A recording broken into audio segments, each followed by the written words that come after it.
Welcome to the We Fucking Love Startups podcast. I'm your host, Troy Hammond, and on today's episode, we're chatting with Adrienne Muir. Adrienne is the Group Chief Operating Officer of VoxSmart out of London, and she actually lives in Queenstown. Adrienne is probably one of my new favourite people, and I hope you really enjoy this podcast.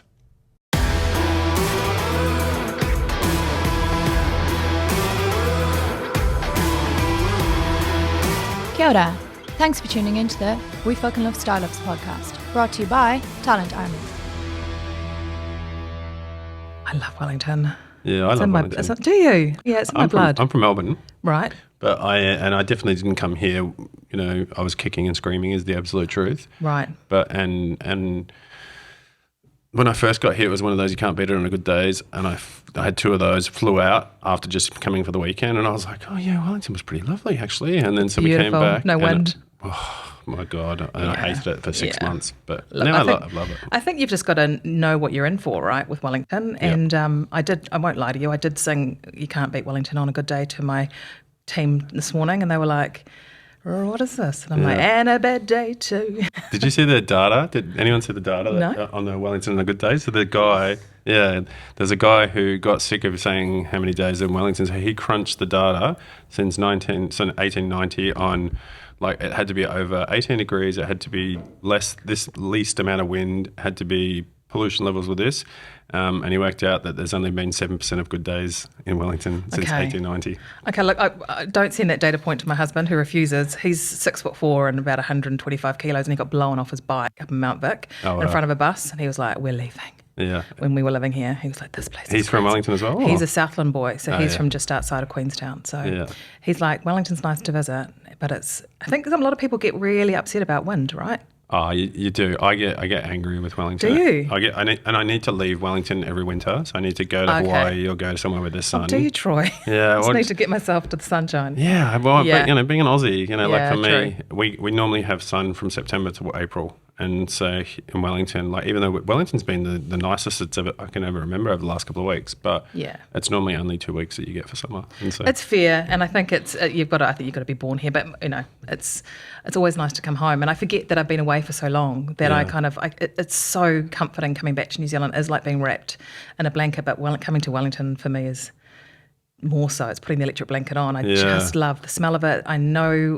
where everything is. There's something about knowing your infrastructure. And walking everywhere, loving 100%. like people. I know that everyone, like when I walk down the street, I can say hello to people, and people know that if I'm busy and I'm just walking, they'll just sort of give me the eyebrow. Or something, And that works well even now. But I would say when I left to leave New Zealand at 21, I left Wellington because upon the absolute opposite. I was really ready to not be Heath's sister, Harry's daughter, Pat, everyone knew everybody's business here, and I was really unsure about post-university who I was going to be and what I wanted to do, and I knew that I had to go somewhere in order to figure that. Oh, I didn't know that. That's a lie. At 21, I didn't know what I really wanted, but I think instinctually I kind of thought I need to almost be anonymous to figure out who I am. I think in small places where you're born here, bred here, family here, you went to university here, I hadn't really seen the world, and I worked really hard to get myself out of New Zealand, not because I hated it, but I knew that there was more for me to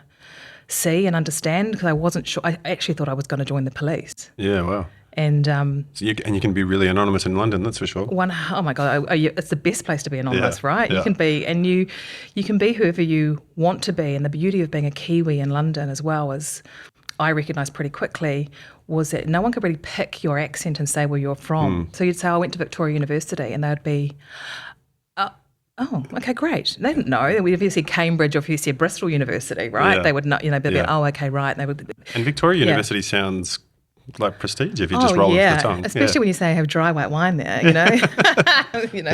But, I did my degree in Wellington, the capital, and I felt that was a really good opportunity to figure out again what I wanted to do, because I didn't really know. I knew that I had natural aptitude around getting stuff done and being naturally quite inquisitive about things, but I wasn't sure where I would land. What did you study? Sociology. Oh, wow. So actually, I think you had Serge recently on, and we started university at the same time. So I was 17. I was really young. So my background is, I went to school here in Wellington, but my parents chose to send me to sort of St Anne's in Newtown, and I was, the only child in my class at that point who spoke English as their first language. Oh, wow. So there was lots of Samoan, and there was one of my best friends is Croatian, and they all spoke different languages at home. So I actually went up a couple of classes, which I think you probably wouldn't do that anymore with your kids, because I sort of walked into university a very young 17-year-old and graduated at 20. I mean, I wasn't still legally allowed to drink at that point, which I had, but as you can imagine. But I was quite young.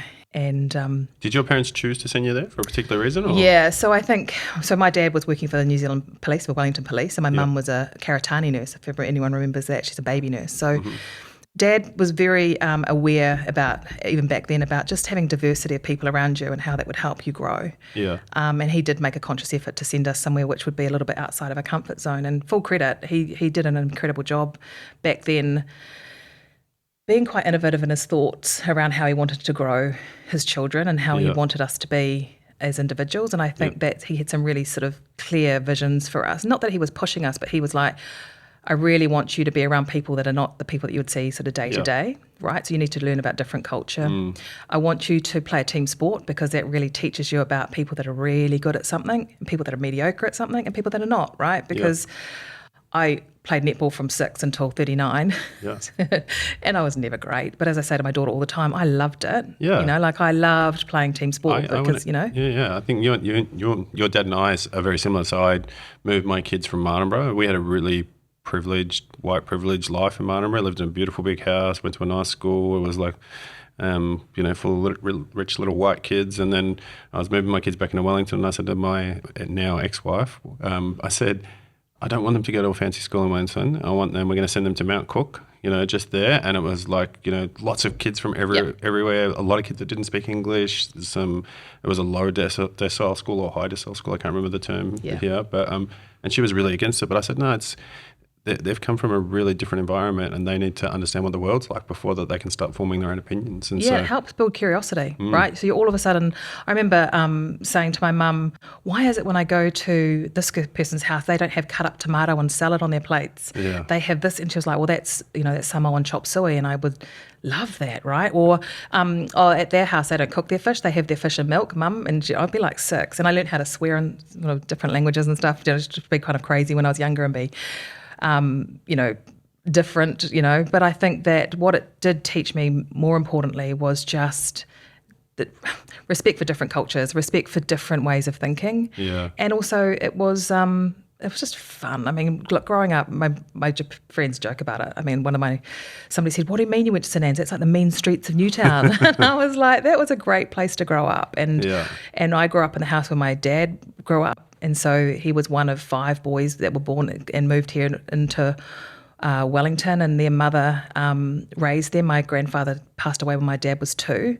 So, she was raising 5 boys, and they were not the richest family in the world, but they had the classic, isn't it, like an Oprah Winfrey, they had everything they needed. They had fun. And what those Quinn boys have walked away with over the years, with great kids and grandchildren and great jobs, has been really a huge part of how I kind of established my journey into sort of going overseas, because I was like, actually, my grandmother was from Scotland, and there's some really sort of core things about myself that I know that I can do. So how do I get out there and figure it out? Because I think so many people think they know what they're going to do when they come out of university. And I can tell you right now, I couldn't have known, right? And that's where I think I talked a little bit about the career journey and, the career paths. So talk me through that, right? Because you say, to quote you saying, I've had a career journey, not a path, and that's been a pleasure. Yeah. And so what does that mean?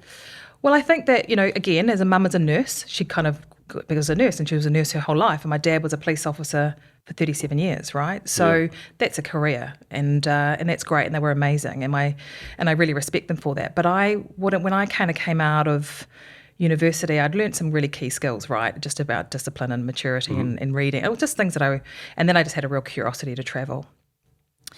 And then I think what happened was I kind of came up against some really interesting obstacles, being like, oh God, I can't ring my dad and get his advice. It's actually, if I ring him now, it's 3:20 in the morning, and you had to really start to figure things out. You created your family in an environment in London with people that were not necessarily your family. Yeah. You started to kind of build little networks that would help you with decision making, and you started to really mature in a way that maybe I wasn't when I was here and a bit younger. And that's the beauty of travel, right? And that's the beauty of kind of getting out of your comfort zone.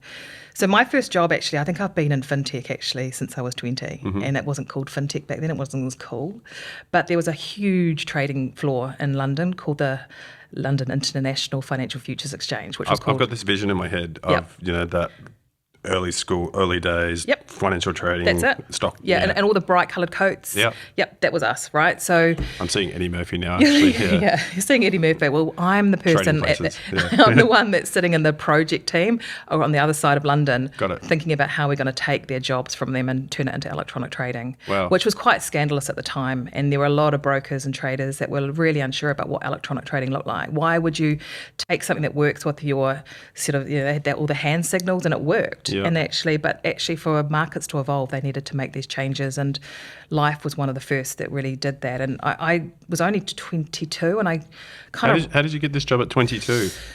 Good question. They had 6 project assistants that had worked with the guy that was building the project for what they called Life Connect. And he was so tough that they all quit. All these girls were like, nah, can't work with him. No, I mean, he's made me cry 3 times today.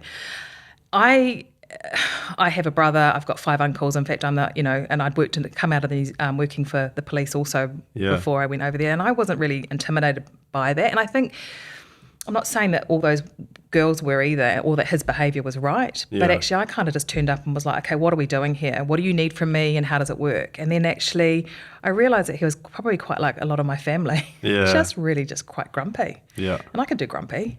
So, and I think also grumpy and direct? Or grumpy and direct, like he'd be like, why isn't that happening? I'm like, because I'm in the middle of it. Or he'd be like, the phone's ringing, and I would like say to him, well, are your fingers painted on? Pick it up, and he quite liked that. I was like, I'm happy to do that, but listen, it's a 2-way street. I will make your life easier, and actually I will learn along the way with you. And we kind of then had this really cool meeting of the minds, and he was a genius. And he literally had written this, the platform on almost like a piece of paper in the beginning, and then built out these teams. So I got to understand what it meant to have a development team, a QA team, and I also got to sit in all of the bug triage meetings. And my job at 23 was to print all the bugs, and I'd have like on paper, and I'd staple them all, and I'd walk in and go, hi Gary, hi, morning everyone. And then I would sit there and just watch how they were sort of unpicking the bugs in the system. There might have been an issue around technology that wasn't working and how they were solving that. They had a tester saying, well, actually, what I'm going to do is this. A developer saying, well, let's pivot slightly. And so I just, through osmosis, and they would say to me, you don't have to stay. And I was like, do you mind if I do? Because this is kind of interesting. So I kind of started, and then I just, by nature, I think there was a real sense of, I just wanted to learn, and I think Kiwis are like that. We're kind of naturally curious. So when I sort of say careers, opportunities kind of came my way. Someone one day was saying, we need someone to run the environment management team. And that was in those days, like it was like going into Star Wars, there was no cloud, right? It was this huge like boards. So I had to understand how every piece of technology that was being used to build a trading system, and I had to know everything and how much it cost. And I just had spreadsheets, and I didn't know how to do it. I mean, definitely didn't know how to do it, but I knew how to figure it out. How did you figure it out? So I made friends with a guy in accounts from Melbourne. Nice. That always helps. I was like, oh, hey, Jeff, can you tell me how this all links? And then I would also, ask the questions and say, I don't understand that. Do you mind just showing me what I should probably know here? I think there's a lot to be said about asking the questions. I think I'm probably quite a visual learner as well. I think if they got to go through school again, they might say I might be slightly on the dyslexic side perhaps, but I'm definitely visual. So I actually found one of my life leaving cards the other day, and someone wrote, can you draw that for me? Yep, see you soon. Because I would always be like, can you just draw that out for me? Can you just show me how? I'm the same. And I'd be like, okay, oh yep, I understand how that works. That's fine now, I get that. So I think that was really, so I kind of slowly, then I got into testing, and I think I say this to a lot of people from a product perspective and innovation and understanding things, is sometimes when you get under the hood and test product, that really gets your interest going. And I got involved in that. So I spent 5 years at Life, and I kind of came home at 27 working in an exchange, and I had really built this understanding of technology, but I wasn't a developer. Yeah. And coming back to Wellington, the New Zealand Exchange was just in the process of being, I think they were talking about perhaps selling it to the Australian Stock Exchange, right? And, sorry, Troy, but we were like, no way. Yeah, not those damn Aussies. They can't have it all. Can't have the good looks and the stock exchange. That's what they all say. So I was like, it was really interesting coming in because this is like my first sort of soiree into like almost a startup, right? Yeah. Like, we had new people coming in. So what year is this? This is 2002. Yeah. And Mark Weldon was our new CEO, and he's, pretty well known here in Wellington for doing in New Zealand. And he was like, so what can you do here? And I was like, well, I think we're a small island and, there's a lot of things we can change. Let's, see what we can do in terms of building out this exchange. And that's pretty much the journey that we had. And actually don't quote me too much on this, I'm responsible for that ticker. Oh, nice. Like how do we help evolve our markets here? New Zealand is the first market to open, right? And one of the first things I did is I came in and I was looking at the market data and going, do you know that most exchanges sell market data? Yeah. It's actually a commercial product. Why are you guys not commercializing this? They're like, we just send it to Reuters and Bloomberg. And I'm like, no, you need to get a market licensing agreement or a data licensing agreement. So we spent time really building it out to look like a real exchange. And one of the other things that we did, and I was only 27 at this time, was like, look, we have a trading system, but you can actually connect your trading system in terms of direct market access. You can have other big vendors actually trade directly into your system. You can actually build liquidity by having other people connect, and in a way that is regulated and it's, technology-wise it works. And everyone on the board was like, but everyone will move to Fiji and they'll trade from there. I mean, fast forward to 2023, and we'll have no markets in New Zealand. It was like, well, let's just see what happens. And so I went home with this massive box of like information on what they called, it was like a protocol called Fix 4.2. And I was like, holy hell, what is this? I'm not technical. I don't know what I'm doing, but I'm going to figure it out. And I wrote this whole script of how to build a trading system based on this protocol, and then started working with. This sounds like your documentary, there's a documentary story here that I've just watched recently on Netflix. Anyway, I get the rights now that I've said that. But really? So keep going, sorry. So you're trying to figure out how to build a trading system. And also there was this whole thing where people were like, you can't speak to the Australian Stock Exchange. It's like, don't reinvent wheels. Go and make friends with somebody. So I picked up the phone and then flew to Australia and went and met with the Australian Stock Exchange. I said, how have you done this? Who did you speak to? Who are your ISVs? What does it mean from a data perspective? How are you connecting the markets? Now, I'm not saying I was a big game changer there, but I just liked figuring all that sort of stuff out. I put a new trading system in, which kind of takes you back on my journey. I was like, okay, we weren't getting New Zealand is a small country and it's a small exchange, and they weren't getting what they needed at the time from their exchange trading system. So we looked at another exchange trading system which would help them perhaps trade into commodities or, look at, we've got all sorts of different things trading in the New Zealand market right now. Well, that wasn't available at the time. In fact, it was called New Zealand Stock Exchange and not NZX. Yeah. So we bought a new trading system and I implemented that. And then I kind of sat back 5 years in and thought, okay, what do I do now? I actually want to be a COO. Yeah. Why did you want to be a COO? It's a really good question. I think what I saw, first and foremost, I saw bad COOs, which sounds horrible to say that, but people that didn't understand the underlying way a business worked or understand the way that people worked. Yeah. And it's kind of like my bad analogy in many ways. It's, sometimes when you've been a waitress all through university and then you go to a really nice restaurant and you know how that waitress is feeling. Yeah. I think sometimes I felt a little bit like that. I knew that I could be a great COO in many ways, understanding how teams worked and dynamics worked, etc. But I also recognised there were some things I didn't have the skill set in. Yeah. That's interesting you sort of say from a COO's perspective.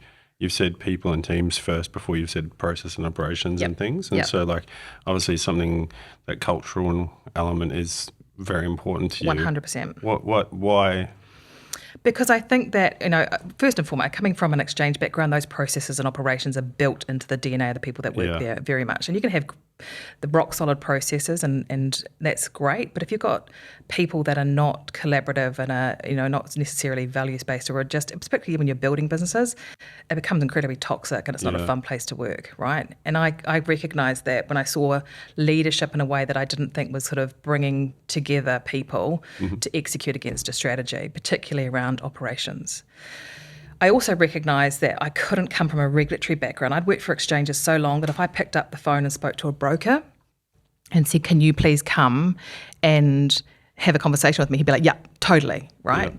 Now, what about when all of a sudden I'm a vendor and I'm like, hi, can you? And they're like, no. And they hang up the phone. And I'm like, oh, could you? Oh, no. And I'm like, that's actually quite important. It's important for your growth. And so I didn't sort of veer too far off the path, because actually the company that we put the new trading system into, a company called Trayport in London, they said, do you want to come and run the exchange trading business, which was working for a vendor in tech, but it was selling trading system technology for exchanges into exchanges.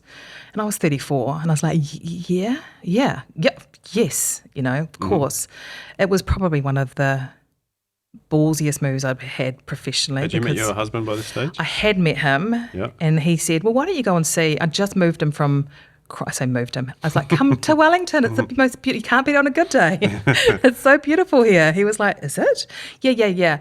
And he was like, okay. So we kind of came here and we bought a house, and and then I was like, actually, there's this opportunity here in London. And he was like, well, go and suss it out, see what you want to do. What a good Southern bloke.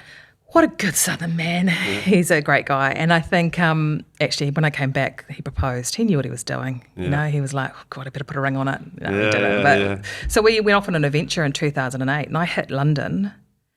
Had he been overseas at that point? He had. And actually, funny enough, I think there's an element of just as a couple, when you've both been on your OE separately, and then you see kind of, oh, where did you travel and what did you do? Yeah. And you're back in New Zealand and you get an opportunity. It's like, well, why don't we go and travel? Let's just do a couple of years over in London together. Well, 15 years later, we came back last year. So we did a lot of travelling and established lots of memories and had our kids and stuff. So, but I think that understanding the vendor side of a business, as well as understanding what it would be from a sort of a more of a regulated side of the business, understanding how to work globally.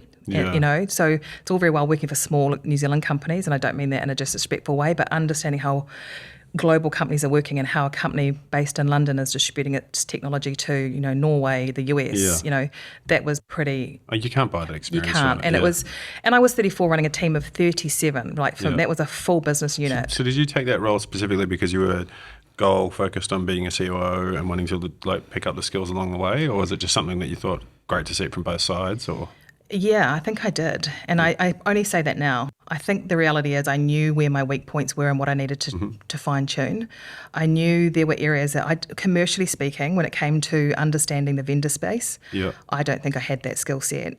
I didn't know I knew there were things that I could understand from operational excellence was my bag. Understanding that was, if I had the trading system went down in London or it went down here in New Zealand, and it did, I knew how to get that system back up and running. I knew how to communicate it to who needed to be communicated to. I knew incident management like the back of my hand. That was my superpower. But what did I not know? I didn't know how to kind of empathise across the table on what people needed. I knew technology was really complicated in exchanges, but I also didn't understand what they'd pay for it, how they would break it down. There was a lot of that stuff as well, how to do bespoke development. That was quite interesting as well. Like, not all exchanges are the same. We had carbon exchanges, we had power and gas exchanges, we had equity exchanges. So understanding that was really critical for me to really know what I was good at. And look, if I'm really honest, I was over my skis at 34. Like, I had a big team, and I also, there were different business units in Trayport. There was trader and broker, and I was exchange. And my biggest competition was the New York Stock Exchange, who were selling technology, or the people that I'd helped build that, Life Connect. And here I was saying, "Hi, I'm Adrienne. I'm selling Trayport exchange systems." But we recognised where to put that technology. I mean, it was in tier 2 exchanges. The Barbados Stock Exchange, Troy had the system for a while. I had to implement that. Sadly, did you get to go to Barbados? I did. And it horrible. rained. It rained for 5 days. Yeah. Oh, did it Really? Yeah, like torrential rain. I was like, it was my best trip ever in the sense of, I flew from Wellington, Auckland, LA, Miami, Barbados, did the implementation discussions for 2 days and then flew back. Oh, and it rained, that's a bum. How did you Gutted. go as a Kiwi in the UK? Do you lean into it, or did you shy away from it? Oh, no, you lean into it. Yeah. I mean, people are like, you don't have an accent. You should have an English accent. Like, hell no, I did. When I was first there, my first round of being in London on the phone to sort of people all the time, I found myself. You can't help it. Yeah, and my parents would just laugh and I'd say, oh, yeah, no, I have a dry white wine if you rich. I would be like, oh, is that a hat? And they were like, oh, dear God, right? But I think this time round, no, I think you definitely lean into it. There is something, the way that New Zealanders work and the way that we have built our characters and who we are it's the same for Australians in many ways. Like when I'm hiring and I'm, in London and I come across New Zealanders and Australians, the way that they are thinking about their careers and getting the balance and how they approach things is quite different. Yeah. And actually that made me think a lot about how I bring my kids back to New Zealand. I know you've recently put your kids on a plane and take them overseas for experience. I actually brought mine back to New Zealand for that because I think we build a huge amount of character in our children, and we really make that happen in a way that I wasn't seeing that in the private schools that I was sending my kids to in London. Well, you see, I think like I worked in London as well, right? Work ethic alone, just work ethic, I think that is instilled in Kiwis and Aussies. Yep. No offense, Dom, that's British. Sorry, Dom. Yeah, but like it's and it may be just because you're biased in that view because you're seeing the travelling people that are pushing themselves out of their comfort zones a little bit, and you're seeing a data set of that. But definitely felt like that to me. I used to hire a lot in the UK, and I would always, if I came across an Aussie and a Kiwi, I'd say, yep. Yeah, I mean, it became a bit of a joke in the management team. I'd be like, I've met this guy, he's a friend of my brother's, and he also, but actually they were incredible. And so when I went, sort of going into that, I definitely leant into it. And you build really good relationships with people just by being your true self, right? Yeah. We know that. And maybe in my 20s I wasn't, hence my dry white wine. Yeah. I was trying to be probably a lot different to who I am now, but I think you should definitely be leaning into who you are 100% because they really respect people from this side of the world. Yeah, and it's so much easier to do business when you're authentically yourself. Unfortunately, people do learn that late. I think I might have as well. I mean, there were some really funny stories along the way. Like people weren't expecting me when they heard Adrienne was turning up. They thought it was going to be some bloke and it was me. And they were like, oh, you're a girl. I was like, yeah, I am. Correct. Yeah. We didn't expect you to be in that role. No, I know. How was it for you being a woman in technology, really early when it was really male dominated? I think the fact that I had quite a male-dominated upbringing was probably worked to my advantage.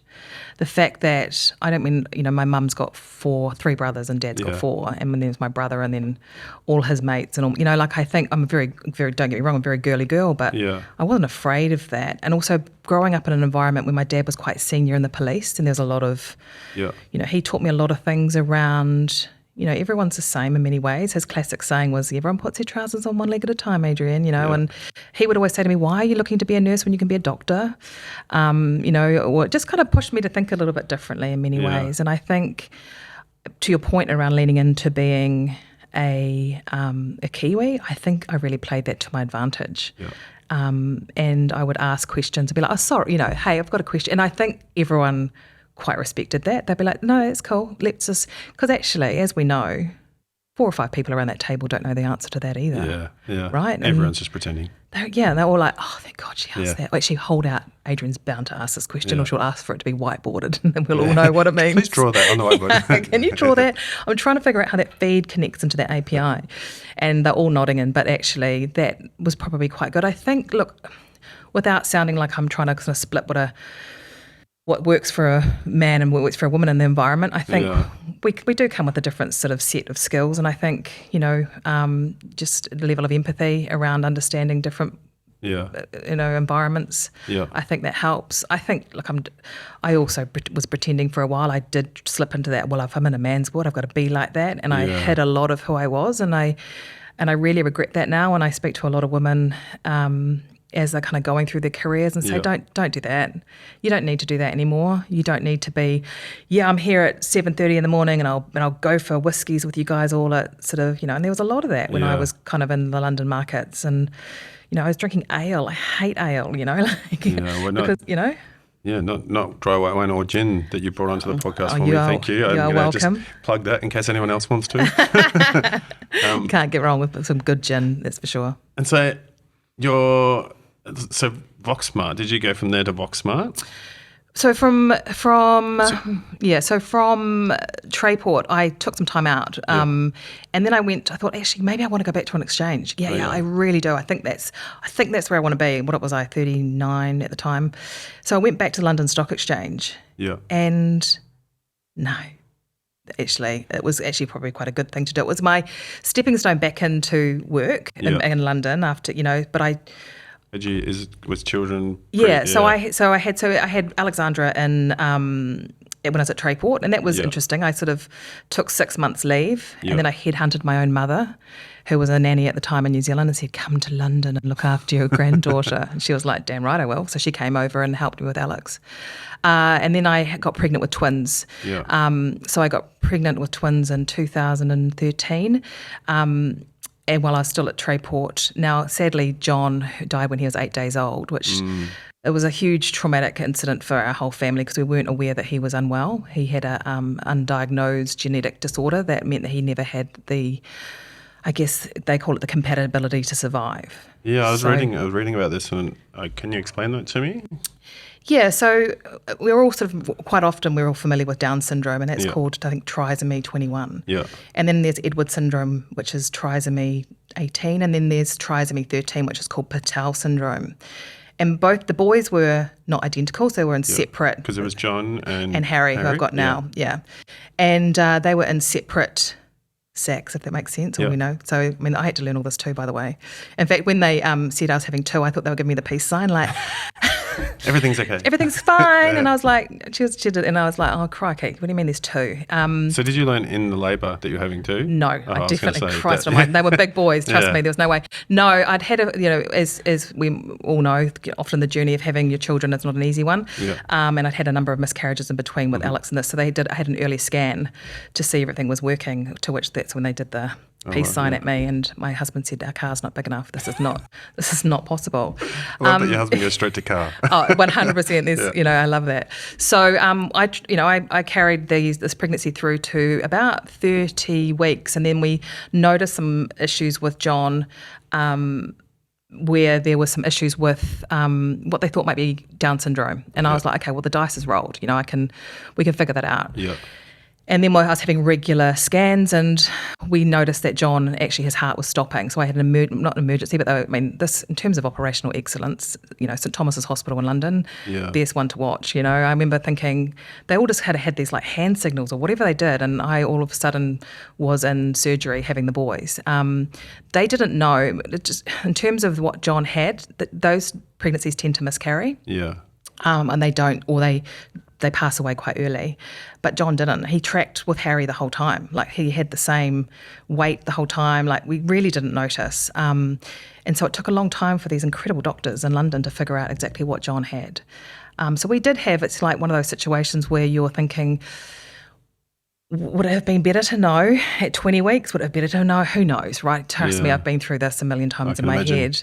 But we had 8 pretty amazing days with John, and we were told it's day 6 that he would pass away, and he died with us in the hospital, and his brother when he was 8 days old. And we had a real sense of we're broken, right? As you can imagine, it's incredibly sad. But I often look back to my dad's dad passed away when my dad was 2. Interestingly, we named the boys after our fathers. So Harry is my dad and his dad was Harry. So I've now got a Harry, and we had John's. And he said, look, I grew up in a house full of trauma because I think back then you didn't really know how to articulate death.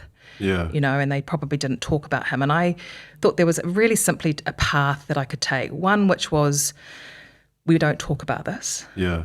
Because a lot of people don't. This is really frightening to talk about death of children. I lost a child, and my ex-wife and I went down different paths, probably why we're not married now. She didn't want to ever mention her name again, and I wanted to be able to talk about her as my daughter. And so, and that's tough, Troy. I mean, again, I can see how that happens with relationships, because men and women do. My husband and I, we totally went different paths in the sense of how we actually dealt with our grief. Yeah. And that's something, again, from a learning curve. Every day is a school day. Here is what we were dealing with. Yeah. Dealt this hand at 39, particularly the bittersweet of having a twin. So you've got this brand new baby boy, and he was pretty delicious. Yeah. And then the death of his twin. And you were like, oh, man.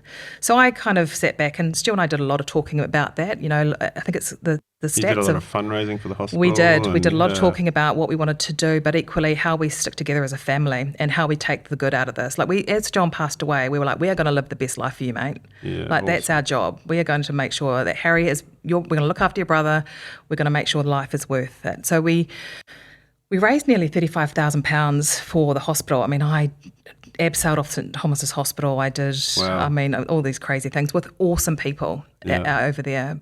But I think what that did was really hone in my precision and understanding around what I felt was really important in life. Yeah. And has that defined cultures of businesses that you've run since? Yeah. I remember looking at these two opportunities that I had in front of me after I left the exchange. And one was at another exchange, and one was where I'm talking about at VoxSmart. And VoxSmart had 7 people. And I remember when I went to meet them, I went into this office and I thought, oh my God, this is like, where am I going? It's like a brothel. And there was no door. Whereabouts in London was it? Yeah, it was in Charterhouse Street in Farringdon. I was like, classic. oh my God, there was somebody like asleep outside, and I sort of stepped over him. Yeah. But there was this part where my heart was racing. I was like, this is so cool. Yeah. And I needed that, I think. And actually what I recognised was when I met with Oliver, it still touched on many things that I loved around financial services and evolution and product and innovation within what we're doing. So what is VoxSmart for people that don't know what it is? Yeah, I think that's important, right? Going back to the joke about I made around the ticker on the outside of the of the NZX. When we spend so many times looking at, for years, financial markets have looked at, Bloomberg and Reuters' data. Yeah. But internally, these organisations have been flying blind on the internal communications. Like, how are people, how is trader A speaking to trader B, and how is trader A speaking to his client? You don't know what they've been saying. And we know on the back of the financial crisis, that became a real hot topic. What have people been saying on chat rooms? What have they been saying to each other on WhatsApp? Yeah. And also, I like to look at the positive side to this. Markets have evolved, but so has the way we communicate. And everyone has WhatsApp, or they have a way that they communicate outside of that. So what VoxSmart started to do, we pioneered mobile voice recording and for the financial markets, and also WhatsApp and WeChat capture. And we had brokers that were in the oil market saying to their compliance teams, we have to speak on WhatsApp. The client wants to speak on WhatsApp. And they're like, sorry, the policy says that you can't use WhatsApp. And they were like, this is not going to work. You've got to figure it out. And so we loved that fact. And also the regulators were coming in saying, hang on a second, you guys, if you're going to be using mobile phones, you have to make sure they're recorded. Yeah. You cannot, otherwise you just use a landline. And so all of a sudden these financial sort of services guys were going, well, how do we do this? And we were like, hi, we're VoxSmart. And I loved that because actually we were sort of evolving technology and working with clients as we went, and that's great. So sort of pioneering that sort of voice and mobile capture, and then we sort of grew through acquisition and then lent into communication. For the layman who might be listening and doesn't understand, why is that important in trading? That's a great question. I forget that I've lived this life for a while. Listen, the reality is I like to think that we're not, if someone wants to do something really stupid and say something, and you and I are having a conversation about making a trade, and I'm going to say something really dumb and say, actually, do X, Y, Z, Troy, knock, they're not going to do that on their work phone. I think that. But there are often situations where, there's a lot of pressure is on and they will make mistakes. Yeah. And the regulators will come down really hard on organisations for doing that because there are rules and regulations that these guys have got to abide by.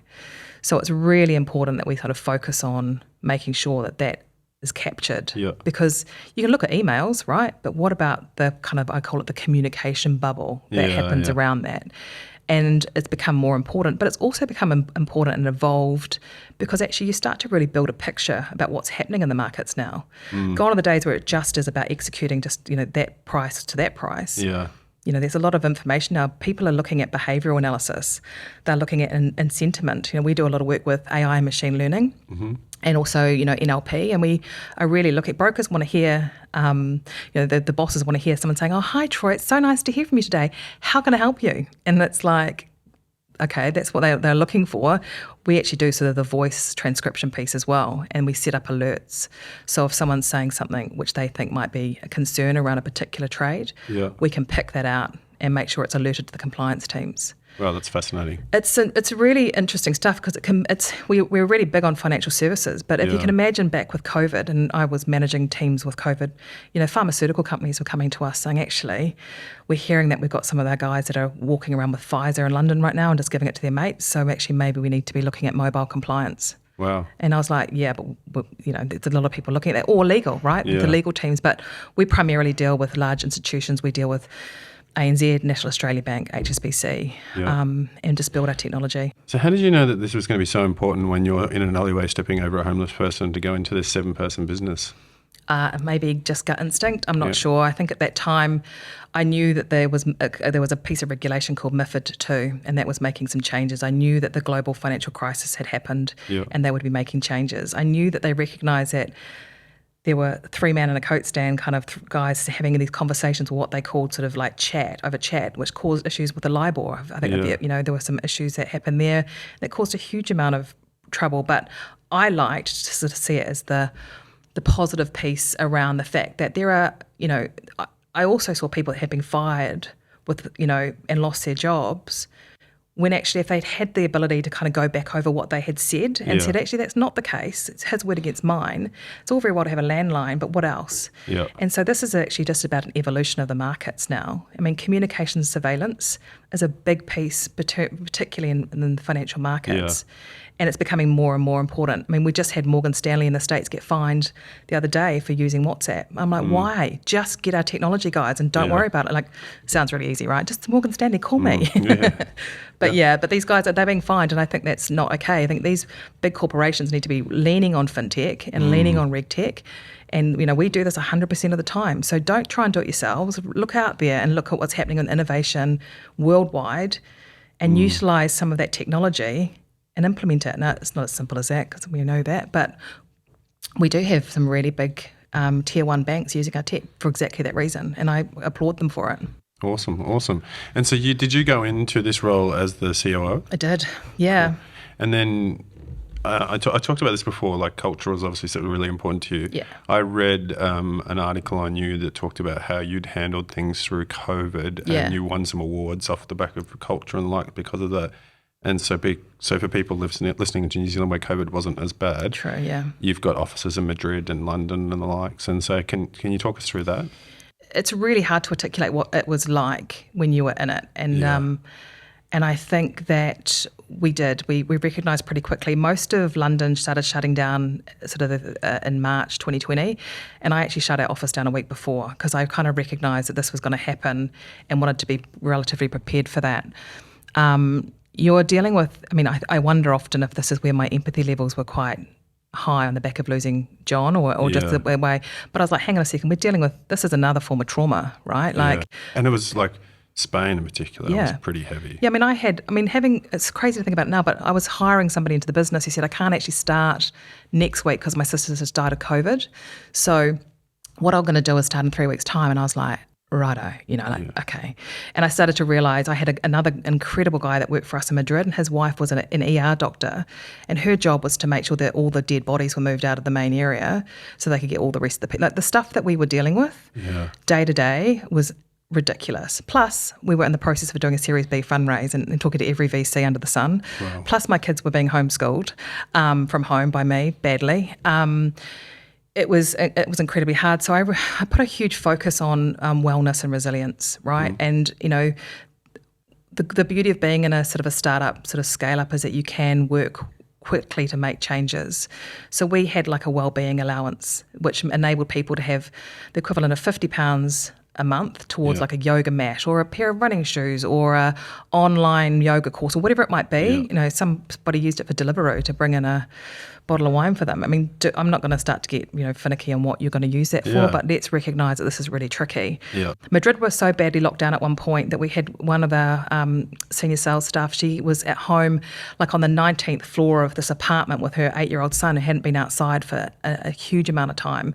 And she was about to lose all her leave. She was really worried about her holiday. And I was like, your holiday's rolled over, mate. When this is over, you take the proper holiday with your family. Yeah. I think it was really bringing in the human side of what was really happening. And you couldn't walk away from it. The amount of people that had actually physically lost family was really hard. And I think that I could tune into that as someone who just recently lost family, obviously not to COVID, but I was like, this is not great. Yeah. So we put a big emphasis on getting out when you can. Please get outside and get some fresh air. A lot of emphasis around speaking to people as much as we could, really checking in with them. We built in mental health practitioners into our business and got them trained. So they didn't have to come to me. We sort of got mental health practitioners immediately. And train them. So if you had some issues, you could speak to them. I think all that stuff was really important. And just really listening to we used to say, have we got our hands on the heart of our business right now? Can we hear what's going on? Oh, I love that. Have we got our hands on the heart of the business right now? I think that's something that people should be asking themselves a lot. Yeah, I think it's important. And when we came out of it, I think, we were stronger. We lost people because of it. Like everyone with a great resignation, you had people that wanted to do something different. Great. I think the world that we were planning for, if I'm honest, Troy, what with our business and the world we're in right now is so different. Yeah. Like many organisations, we're having to pivot and change because it's not what we thought it would be in 2023. There's quite a few things that are changing for us. Did you get the cap raise? We did. Yeah, so we did. We were quite lucky. I mean, that was one of my... Had you gone through that before? Yeah, I had been on the receiving end of the Series A, but the Series B, I mean, it is like dating, isn't it? You were, hi, it's me. I just want to tell you a little bit about the operational model of what we're doing. Here's our strength, here's our, But we got an incredible, we're backed by a company called Tosca Fund, and we've had Deep Bridge Capital based out of Chester in London, and we've been really lucky with who we've got supporting us on the journey because it's been what I thought was going to be as a startup, this will be cool. I'll get more time with my kids. Yeah, the opposite. No, it's like the hardest thing I have ever done. But you're obviously very valued. You're spoken about extremely well online. Everything that I've read from all your company, you've moved to New Zealand, obviously, back to New Zealand, and you're now managing a global company from Queenstown, New Zealand. Yeah. You're the only one on this side of the world, or? No, there's 14 of us in APAC. We've got some big banks that we're working with, and they've got some big plans. And actually, innovation, it's key to them, and working with companies that can deal with what they need under different regulation requirements in Australia and here in New Zealand. So it made sense for us to be out here. Making the choice as to where to land, I could be anywhere. I always wanted to know that I could get to Melbourne and Sydney if I could, and I could get to Wellington when I needed. And after travelling the world in London, it doesn't really matter. Queenstown's a beautiful spot, though. Yeah. It's not Wellington, Troy, but it's good. Yeah, I'm still wanting to be up here at some point. But yeah, it's at Queenstown. I'm very lucky. Crikey, every time I'm and you're on, in Jack's Point, as we were saying before. Yeah, and so I'm logging on to these calls in the morning with people in New York and Barcelona and stuff, and they can see the Remarkables ranges behind, and they're just like, what? Yeah. But VoxSmart as a company is incredible, and I think what it's taught me and what the journey's taught me along the way is around just understanding the how to be sort of enterprise ready. I think there's some incredible companies here in New Zealand, and I think that we often sort of package things up and are ready to an extent, but we don't realise just how ready you have to be organised. And that's kind of my superpower probably is around understanding that, and that's come from just time and energy and understanding the operational excellence of what's required to sort of go live with technology and all the pieces that are required. But equally just making sure that you've got the right people in place for that. I think coming back to New Zealand has been really interesting for me because I have spent so many years, nearly half my life in London. Yeah. I'm a very proud Kiwi, and I think that I've come back and I'm just absolutely, I'm floored by the innovation here, and I love what everyone's doing, and I love sort of getting and reading all about it, and then it's only been in the last sort of 3 or 4 months. I'm like, I want to meet more people in New Zealand and hear what they're up to. I want to hear what's going on, and that's why I'm sort of like really interested also, as a side note, on what's happening here in New Zealand with our tech and startups and meeting other amazing people, which I think there are so many of them. Yeah, and that's what on the last podcast, we were just chatting about. The one thing I particularly love about New Zealand is how the community just bands together and helps each other. And people do, like, if they know that you're down in Jack's Point, there's so many tech people down there now, that you could be, networking with. I could probably give you 15 names after the pod, but just the community here and the amount of knowledge that you're going to be able to give them and us back about global, what it's like working in London, how, when you're working with multicultural countries and different languages and the likes. And so, I think it's really exciting what you can offer and what the community can do here. And so I think it's fantastic we're getting people back like yourself that have had that experience, and it's only going to help NZ Inc. in terms of startups. I hope so, because it's a great place, and just talking to people. Again, what I said about characteristics, you hire them in London, but then you get to hang out with them all the time in New Zealand. There's something awesome about that, and that we're really lucky. What advice would you give to someone who's thinking about going to move to the overseas, wherever it may be, London or New York, wherever it may be? What would you say to them? Well, it's funny. I was over at my friend's house last night, and her 20-year-old daughter was like, "I think I might like to go travelling," and I was like, "Do it! What do you need? And when we went 20 years ago, it was quite hard. You had to figure it out yourself. And now there are so many things that you can be networked into. Yeah. There's some great people that are working in London that are making it easier to land there. I think you've got to broaden your horizon when you're over there as well. Take every opportunity that is given to you. Don't just hang around with Kiwis. Don't just hang around with Kiwis. God, you won't learn how to drink properly otherwise. No, but I think, you do. You will, by nature, you'll create. I mean, I talk about this thing about create your team outside your team, right? Yeah. And I think I do that within my work environment as well. I often sort of create people outside my work environment to kind of test me on things. Otherwise, you might just get a whole lot of people saying, Adrienne, you're right. And I'm like, I don't know if I am. So I'm going to, but I think that's the same when you go overseas. Create an environment of really good people around you. And you can have different pockets. I had really amazing work people. I for years spent time on for a company called Wild. I say Wild. It was women in listed derivatives that kind of was established. We were all at a derivatives event, and there was just a whole lot of men going to the pub, and we were like, hang on a second. And those women were all like heads of broking firms and, really clever. One of them's just got an OBE for, work in fintech. There's some really seriously smart people do that, right? Yeah. I think there's a lot of opportunity here in New Zealand, but I guess my opportunity to go overseas and then come back was a great one. Yeah. And my dad always said to me, use New Zealand as your landing pad, and then you can actually jump from that if you want to, and you can go anywhere in the world. It will always be here, and I think we need to tell our kids that. And also the other thing is your job may not be invented yet. Yeah. I say that to my kids all the time. Electronic trading wasn't around when I was at school. Mm-hmm. Right, and that innovation wasn't there, but there's so many opportunities to get excited about. So I would really focus my kids particularly on values and their characteristics and what they're good at, and simple things like being polite and kind go a long way. And I think over the years and 20 years in financial services in London, most people will say hopefully nice things about me, and that's great that that came up, because I've tried to be massively respectful along the way. I'm not perfect. I haven't been perfect the whole time, but I think that goes a long way, because people will remember you as somebody that has done something for them. And I think sometimes we are not doing that nearly enough anymore, and I think we need to do more of that. Yeah. And that's why I'm like, I want to sit down with more people and hear what they're up to. I want to give them some advice. Yeah. I'm not looking for that to put cash in my back pocket. I just want to give back as much as I got from people who kind of championed me. And I think we could link that back to your parents' decision sending you to that school to develop that level of empathy for people from an early age, right? It's resonated right across your life. Yeah, it's true. And my love of chop suey and Samoan music and all those things. But you're right. And I think we can't underestimate that when we're raising our kids, and just how that level of just making sure that they are good people. Yeah, awesome. And I think that's important. Takes you a long way, I hope. Yeah. So I always ask this question to COOs as well, or to COOs, is what is your view? What does the chief operating officer actually do in a startup? Because it seems to vary. Everyone seems to have their little nuance. But what's your take on what a chief operating officer does in a startup? I think it could be different depending on who your founders are and what the role of the CEO is, right? And so you might, from a personality perspective, I've seen a lot of really different CEOs, which then have meant the COOs have been quite different.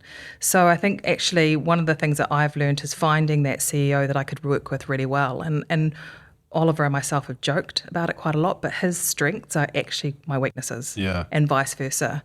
And we spoke at length about the vision we had for the company and how we wanted to do it, and that was really important. So I think there's that saying, is that where you stand is where you sit, or whatever it is. I can probably be anything to anyone. I could probably oversee the finance team. I can, I've obviously dealt with global sort of sales teams, but at the moment, you've got to be able to pivot when you go into a startup and be everything to anyone. When I first I joke about it, right? But my first day at VoxSmart, I literally, there wasn't a door, but I had to spray and wipe my desk. And then I was like, is there not a computer, guys? And they were like, nah, you got to go down and find that yourself. So I had to walk down the road and buy a computer. Classic. And I was thinking, there are so many people out there that would hate this. And I love this. This is so cool, right? And then I kicked under the seat. I was like, what is that? And it was like a box of HR contracts. I was like, are these your contracts? They're like, yeah. So I was like, okay, I'm going to have to really focus on just getting this to a point that if we have operational excellence, and information security as a reg tech seems to be the tick in the box. And I look at us now, and we are audited by Bank of America Merrill Lynch, right? And they give us a big tick, and I'm like, okay, that's a long way from not having a door and all your HR stuff on the floor. So I think you've got to be able to roll up your sleeves and do everything. I mean, I was moving desks around and making it, I was like, right, I'm moving this here and I'm making it this a better environment for you guys to work in, right? And so I did that. Then I was trying to make sure we had a shredding machine. Then I was also getting on the phone to the head of compliance at one of the big banks and having a chat with him. Then I was speaking to him about product and how we're going to be innovating the tech. And then, you have to be able to do everything, and you cannot be precious about that. And that is really important, because you have to lead, I think, by example. And I never wanted a situation where, and I found this has happened previously at sort of jobs I've been in, where someone who might be the support guy seemed to be the lower level of the business. Those roles are critical to our business. So also being a values-based organisation was very, very important to me, that there was a real sense that everyone was in it, and together we were delivering on that. And I think that was really important in the beginning. So I came in straight away saying, here's our mission and vision and values. This is what we need to be focused on. And this is what we're going to do in the first 3 months, 6 months, 9 months. And then I sort of focused on what I call profit and people process. I wanted to know what we could do to make sure everyone understood, and people was a big part of that. People were like, you don't need to put people on it. You don't have to have people. I was like, no, people need to know where they sit, and why it's important they're there. So the role of a COO really is to do a great job for the CEO, right? And we do make them look really good, by the way. I think most COOs would say that. But equally, there's got to be that element of just execution and excellence. And I think having that background around operational excellence from an exchange background put me in a really good position to do that. And then building out sort of, the likes of an exchange and then working for another software company got me into a position where I came in as a COO, and I knew that there were some really nitty-gritty things that needed to be dealt with. I didn't want to come in and say, I'm a COO, I need to hire 11 people. I was like, actually, I'm the COO and I'll do the role of 11 people and then I'll scale it as I go. So how many people does VoxSmart employ now? We're 150 in 6 different areas across the world at the moment, with about, at last count, I think about 70 clients. Oh, wow, awesome. Yeah, so it's a busy place. It's gone are the days when it is, sort of 20 of you and you're all at the pub going, that was a long day. And we all knew the one client we were sort of executing against. We've got, big projects to deliver globally. We're managing global sales teams. I'm overseeing, a couple of contractors at the moment within our tech team who are doing some really incredible change and looking at our product. There's a lot going on, and you've just got to really take that in your stride, particularly when you're based in New Zealand. I think that one thing that a lot of people ask me was like, how do you do that? And it's not easy, I'm not going to lie. There is a trade-off to living in one of the most beautiful places in the world, is that I might be doing a late night call. Last night I did an all-staff town hall at 11 o'clock from a hotel up the road. And I was like, hi guys. And I was thinking, I am so dead. I'm a mother of 2. I'm going to be in bed by 9.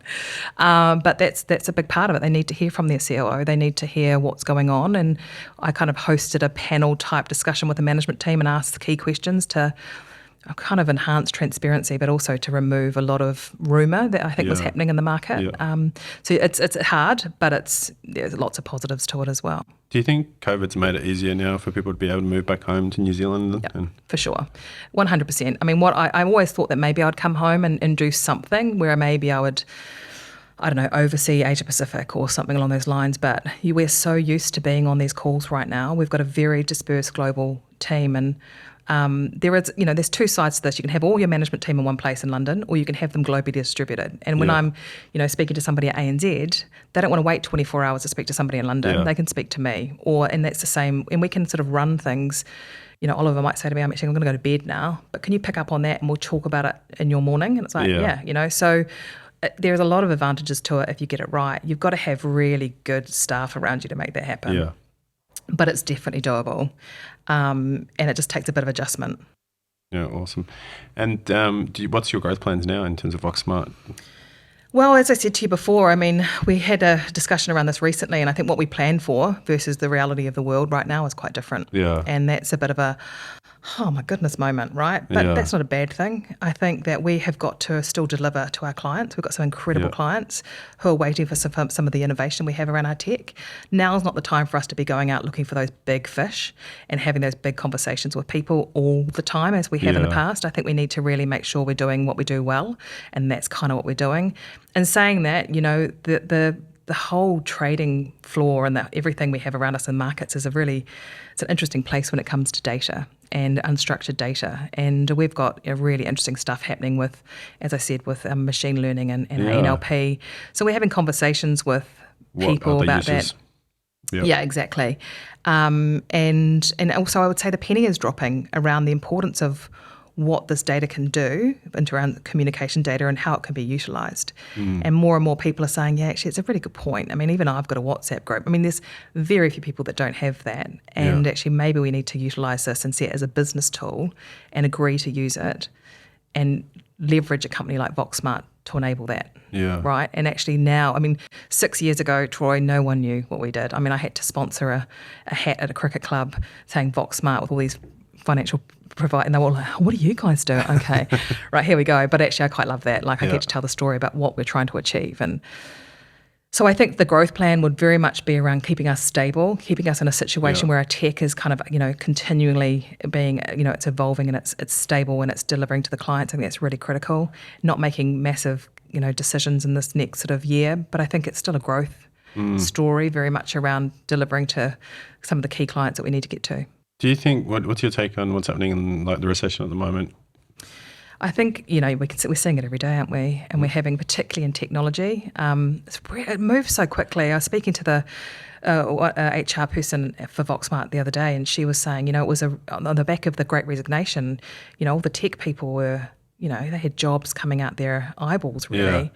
Yet now there's a lot of people that have sadly been let go from big companies, and that's changing, right? And actually, I would say people on the back of a recession are looking for, sometimes people are looking for more stable environments. And sometimes, I know you've talked about this on other podcasts, sometimes startups can be or feel like it's not the place for you. If you're looking for incredible job security, sometimes that's not where people can put themselves. And I fully respect that. Yeah. And I think, it's not for everyone, right? It's not for everyone. Yeah. And look, the complexity of what's being asked for you, I'm sorry, we're not going to have a Remco round this month, but we might look at your, people are like, what? Well, that's a reality of, of working in a startup, and it's not for everyone. But what I have seen in terms of my career and bringing people into organisations like VoxSmart and how they've progressed and developed and matured at a rate that I don't think they would in other places is sometimes really hard to quantify, isn't it? Like you're trying to explain that to someone. I'm not a smart guy, but what I tend to say is it almost feels like it's like dog years to me, right? It's so like 1 year in a startup is going to be 4 years for you in the corporate world. I feel 85 at the moment. And I think, and I joke about that, but I think I look back at even what I was doing 2 years ago. I look back at what I was doing a year ago and think, what am I going to be doing in a year? And what am I going to be saying in a year? And that's cool. Because actually, when you're working for big corporates, which again, a lot of people love, and that's quite not a lot moves. Yeah, right? that's a year's not. Yeah. There's not much change in a year. Yeah, and I think that suits certain personality types. And a lot of people will ask me questions like, "How do I get into a startup? Like, how do I get into a fintech?" I'm not a technical person. I'm like, well, no, neither am I, right? Yeah. But there are so many incredible roles, that will really help you. And I think we've got a generation coming out of university or going into jobs now that are a little bit more equipped for some of these levels of uncertainty. And I think that they were like, well, I can do 3 days a week at this startup and then I can be a musician for 2 days. Yeah. And I'm like, good on you. And they are happy. Yeah. And they've found their niche. And also you get 3 incredible days with these guys and actually it works for everybody. Oh, we were just talking about that before the podcast. Gen Z are just crushing it. They're just doing what they want to do and they're going out and getting at it. And I think fantastic, because that's startup life. If you want to work in a startup, go and find a startup. Go and do a couple of days in a startup. Go and work for free for 2 days and see if you like it. And then go, you might find you'll get a job on day 3, or go and do this, or do 100%. Whatever you can. I hired a guy who basically messaged myself and Oliver on LinkedIn and said, I've just finished my degree and I did my thesis on the senior management regime, which is a bit of a tech sort of like regulation that no one really knows apart from us. And I was like, did you? Why? Okay, he's worth talking to. What a great guy. And we have him working for us. And we offered him a job on the spot pretty much. And because you can in a startup. That's the beauty of it also. And I love watching him evolve. Yeah. He is probably we've got some incredibly smart young individuals working at that company. And it is such a pleasure. It is such a pleasure watching them figure things out, and some of what they're bringing to us. I mean, it blows my mind. Yeah, I agree. And so people often ask me, how do I get into a startup? And I say, like early stage startup, when you've got zero to little experience, it's hard to come to a recruitment company because we have to, sell someone with experience. And so I say, I can't help you a lot of the time, but I can give you ideas. And the biggest idea I always say is, go out and follow these people that you are interested in on social media. Go out to meetups where they met, talk to them. I saw a guy once years ago, Rod Drury, tweeted about how he really hated the job board at Zero had or something like that. I can't remember what it was. And some young guy down south said, "Oh, something. You mean you want to build something like this?" And built something and tweeted it at him. And Rob was like, "Get that guy hired." Correct. And that is, Rod's been great like that for years. He's championed some incredible people along the way, right? I love that here. I don't, it's a real amazing place in terms of getting talent and making it happen, because it's small enough we can. Yeah, and we don't have the talent here, so we have to create the talent. Yeah. And so we have to identify people who have the opportunity, that T-shaped person who has the opportunity of the aptitude of growth. And actually, as Kiwis and Australians, sorry, Troy, we are actually quite good at that. Like I would say that's what in the very first starting point with VoxSmart, we didn't have a massive recruitment budget. In fact, I would say we had 0, right? So I was like, okay, what do I need and who do I know?